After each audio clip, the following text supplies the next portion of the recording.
living near an Air Force base. Jets. What's going on, everyone? Welcome back to the channel. And today I'm going to be getting the Rollpan installed on the D100 project. Let's take a look at the Rollpan and we'll get this thing on there. Here is the Rollpan that I got.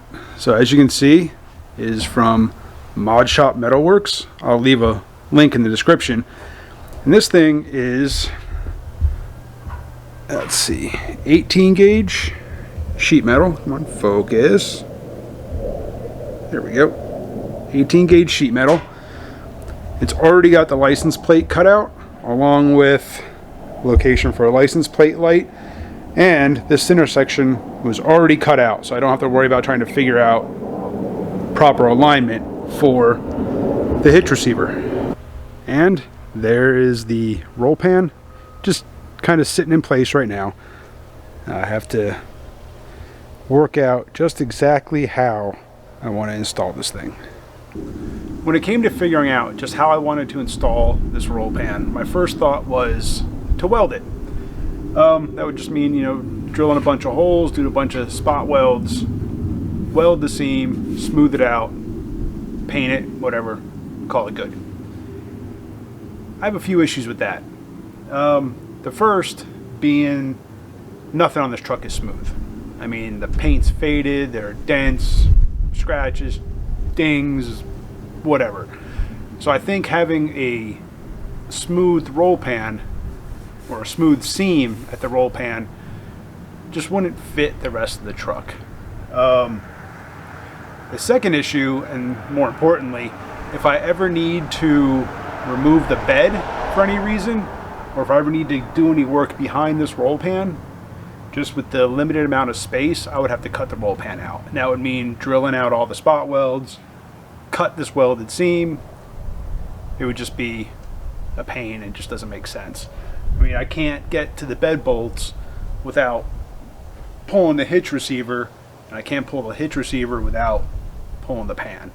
And plus there's a wiring harness that runs right across here for the tail lights and everything else, and the hitch receiver and gas tank and all that. So if I ever needed to do anything, the Rollpan would get cut out. So having it permanently installed with welds just doesn't make that much sense. So what I think I'm going to do is what I did with my dual exhaust. I'll link to a video, I believe it'll be up here.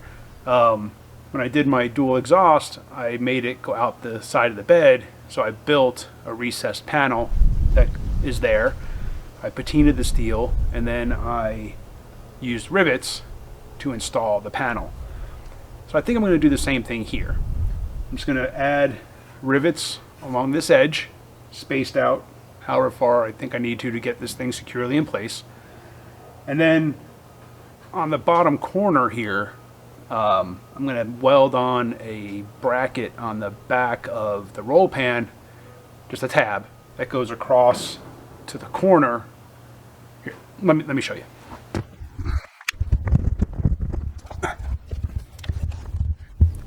So I think if I, on the back side of the panel, if I weld in a tab that goes across the corner here, then I can just have like one rivet that goes up through this corner. Let me try to get a better angle here. Not really working out, but if I, then I just add one rivet through this corner. I know it's a crappy view. Let me grab this light here. And so if I just add a tab on the inside, then I'll be able to rivet through the corner of the bed there. I know this isn't the best angle, I'm sorry. But then that'll secure this corner in place. And then all I would have to do if I ever need to pull the Rollpan off for any reason is drill rivets. And rivets will drill out a lot easier than spot welds and cutting that whole seam out. So I've got this thing just set in place. Let me get everything lined up, get it kind of clamped in place so I can get it exactly where I want it, and can start figuring out the rivets. Oh, and I've also already used some duplicolor undercoating. So I've already sprayed the back side of this with some undercoating. So when it comes to welding that little tab in there, I'll have to grind some of that off, weld it in place, and then I'll respray it with undercoating. But let's start getting the all the holes figured out.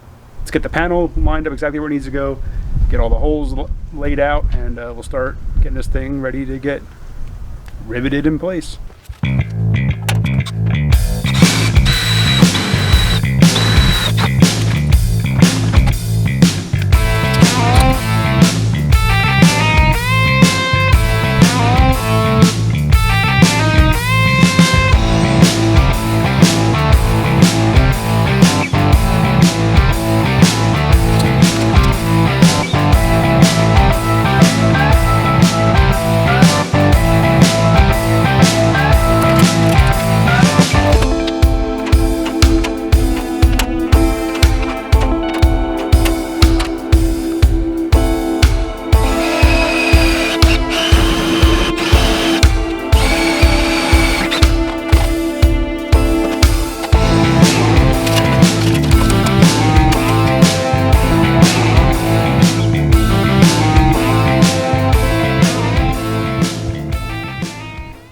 Alright, so there you can see that I've got all the holes drilled out for the rivets along the top edge of the roll pan.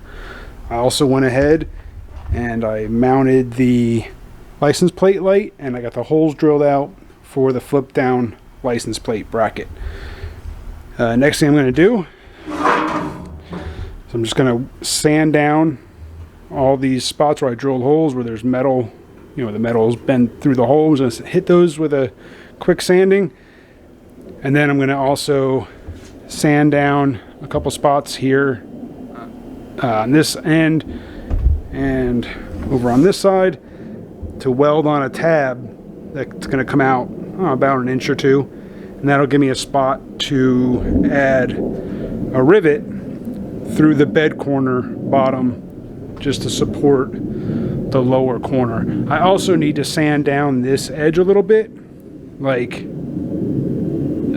a very little bit. I mean, it's just barely hitting the corner of the bed. So I'm going to sand this down. Once I get all that done, once I get this tab welded on, get everything sanded down and everything, then I'm going to give this another coat of the Duplicolor, this stuff here. Oops. The Rust-Oleum undercoating. I'm going to give it another coat, and once that dries, then I'll be able to turn my attention to the front side. I went ahead and sanded down all the little metal burrs from drilling all these holes, and then I recoated I also mounted the license plate light, and then I gave the back end, or the underside, another coat of undercoating. Now, I know I said I was going to add a tab to each corner of the roll pan here where it goes into the bed corner, and then screw in through the bed corner and drive in a rivet. I did it the other way around. I added the tab to the bed corner and then added the rivet to the roll pan into that tab. Reason being that once I got to looking at it closer, that had I added the tab to the roll pan, it now would have been too wide to get into place. So I had to go in on an angle, and it was already a snug fit to begin with, and whatever. Anyway, I did it the other way around. So I took like a 1-inch strip, and I just cut it, I don't know, about an inch or two, about 2 inches long, put it up into the corner here, tacked it into place, and then I gave the one side a coat of undercoating, and then the side that's up against the roll pan, I hit it with some primer. And then I just added a 1/16 rivet through the roll pan into that strip that I welded into place, and that just secures the corner. All these rivets are going to be 3/16, so time to start getting those in place.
Now that I've got all of the rivets in place, it's time to start doing the patina.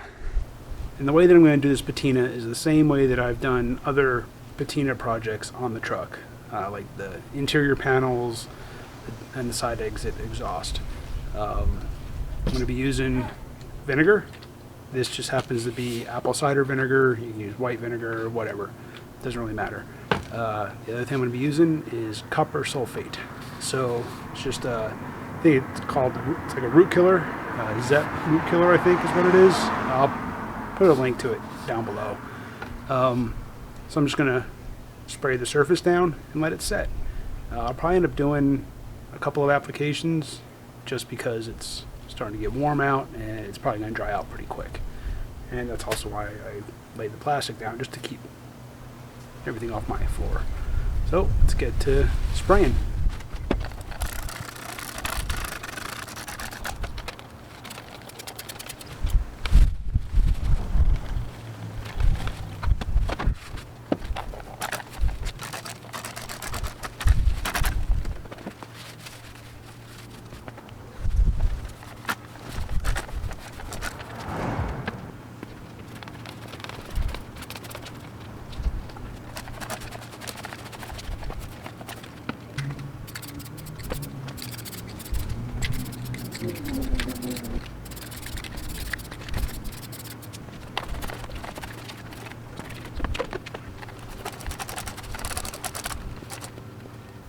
And after letting it set up overnight, there is the finished patina.